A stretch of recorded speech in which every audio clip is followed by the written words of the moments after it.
Reacted, I think, with a great mentality and playing so well. We made it, but we reacted so well, and obviously with the atmosphere that we are playing in front of with our supporters, it made that comeback much easier. It's just the feeling we have, we're all so hungry to win and win each game, and yeah, we're going to continue like this for the whole season. They scored 2 goals.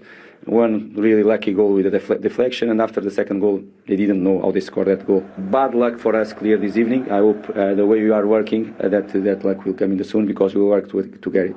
The winning goal was VAR checked. Do you think it should have stood?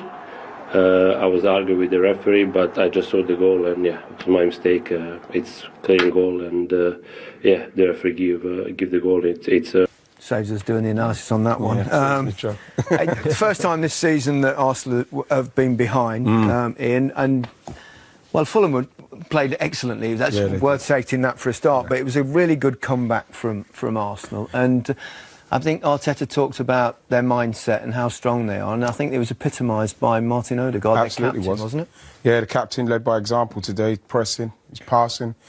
You know what I mean? His composure, he's finding space. He's done words like, what's this, 3 goals now in 3 games? Many as in the last 24, but that is a fantastic pass. And you can see people like Xhaka getting more forward. He's getting more forward. This is the kind of stuff they're doing now. Great ball to Xhaka, so you can stretch a team. And then what you're getting now is people rushing forward, getting themselves forward. You can see him there, slowly getting himself involved.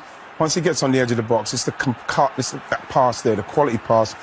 Saka maybe should do better with that chance. Same with this one. This is brilliant as well. Gets the ball, cuts inside. You can see how many players, again, look, how many players. Xhaka in the box, Martinelli in the box, Saka in the box. Great touch there. Right in that number 10 area, making things happen, keeping it going for the boys. And then I think maybe he overs that and he gets the same kind of goal as he got against Bournemouth, but Jesus maybe doesn't quite see him.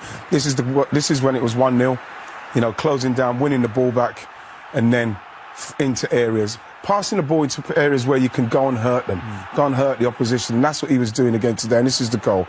Great play again, Arsenal passing it through. Looking him out in the box. I know the manager said it was fortunate, but Arsenal deserved that with the way that they kept going. Great skill here. Bam, bam. And then, super switch. Fantastic play. This is Eddie. I think Eddie's got to head that first time or volley it in. And then that was when it was 1-1 as well. It was a brilliant performance from him. Great mentality showed by the boys. Fulham done very well, but I think in the end Arsenal just deserved it. What baffles me a little bit is how have Real Madrid let him slip away when they've got Modric and Kroos who are really near the end of their career. It's a strange one because he's so clearly talented, isn't he? Arteta, 100 Premier League games in charge of Arsenal, and look at the improvement in points. Yeah. And you can see they're definitely heading in the right direction. Really impressive, no? Brilliantly impressive.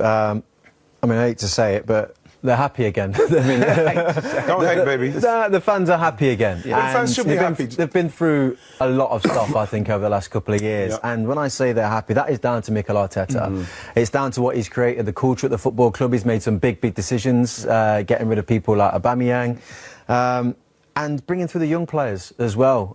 You can see what they're doing. The identity's there. They're on the up. I'm not sure they'd have won this game last year. So, playing really well. Okay. A Premier League season the last time that Fulham were in the top flight, and that was a couple of seasons ago. Now he's surpassed that tally with 4 already. What is the difference? What's the main difference between the Mitrovic we saw then and the Mitrovic we're seeing now? Play into people's strengths is the absolute be-all and end-all for a centre-forward. At the end of the day, your centre-forward is really your focal point. That's what you're playing through your stages of your team to really get the best out of your centre-forward, to score a goal at the end of it. And you've got to play to the strengths of those attacking players. So if you've got a big lad that's strong, that's not very fast, well, you're not going to play counter-attacking football. You're going to play to, their strengths. And vice versa, if you've got quick players up front, you might play counter-attack. And we've seen Manchester United doing that really well against Liverpool the other day. It just depends what you've got up front. So there's no point having... I've often watched the likes of Benteke. How can you score so many goals for a team, look so good, and then go to a team and hardly... You can't... But that team don't cross the ball. Or it's all about, making sure you get the best out of your team. And I think Fulham realise that they've got a player there that can score plenty of goals if you feed him the right ammunition. And if you do it, then he's proven in different leagues and now in the Premier League that he can do that. So You know, if he's in your team, you have to play in a certain way, or don't even play him. You know, because if you're going to play, as I say, a speed game, a counter-attacking game, then he's just not your man. So they realise that, and I think if they keep doing that, they'll get the best out of him. And surely we have to credit as well the likes of Marco Silva, because this team have come along this Premier League season. They've taken a point off of Liverpool, Wolves. They've beaten Brentford. They're now, you know, they gave Arsenal a tough time. You know, they were unlucky in some places to not come away with something from this game. So it feels like the team as a whole, and Marco Silva, has also learnt a lot from previous experiences in the Premier League. Yeah, most definitely. They would have learned from being in the Premier League before and coming in really naive into the league. I think what has been most impressive for me about Fulham is the way that they've been able to adapt their style.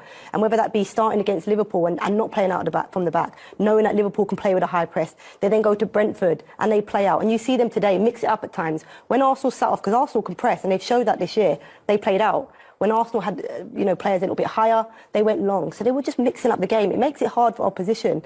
But as we said, in all of this, whether they go long or whether they're playing out, it's all to suit Mitrovic and players around him. And they get players around him, whether they're playing out or whether they're direct into him. And that's why they're getting the best out of him. Of Marco Silva and this Fulham side. Let's turn the conversation to Arsenal once again, because we've spoken about the fact that Arsenal fans have plenty to be happy with and plenty to be delighted about. I just wonder, moving forward, when they do come across tougher opposition, I know in October it's a tough 4-week spell. I think they play Liverpool, they play Manchester City, and they play Spurs in the space of 4 weeks. How do you think they'll fare? Do you think we'll be able to see this Arsenal as well? If they keep this team spirit, this togetherness between fans, players, then I think they'll fare fine. But let's not pretend that they're there. They're nowhere near Manchester City. You know, they're nowhere near Liverpool just yet. But I tell you what, they're getting closer. And I personally thought it would be Manchester City, Liverpool, Chelsea and Tottenham for the top 4 at the start of the season. Now having to rethink, this team looks as if they could potentially burst into that. And so that's massive progress. You're never going to go from wherever they finished last season, 6th or 7th or something, to first. It's building blocks, and if they can come 5th or 4th this season and then gain a place every season, then they're onto the right thing. Yeah, they just missed out on top 4, didn't they, last season? I know last week after the Bournemouth game, Ramsdale gave a really honest post-match interview, and he said it hurt. It's made them more ruthless, and you can see that it hurt them because you can see that ruthlessness in their performances, Farah. It has to hurt. They were, they wasn't playing in Europe last year, and they was in the driving seat for that fourth spot for weeks before the end of the season, and Tottenham, their rivalries take it off of them. So they'll be burning from that. I actually think the signings of Jesus and Zinchenko coming from Manchester City and knowing the mentality they have there to win games and what it takes, I think that's changed and shifted how they train at Arsenal. The mentality of players, the younger players around them, really probably, they'll be setting examples. And when you have players like that setting examples that have achieved stuff, players follow it, and they've got players that are young enough to follow the lead. And I feel like that's what's happening. As I said before, Martinelli and Saka will be thriving off the fact they've got Jesus around him. And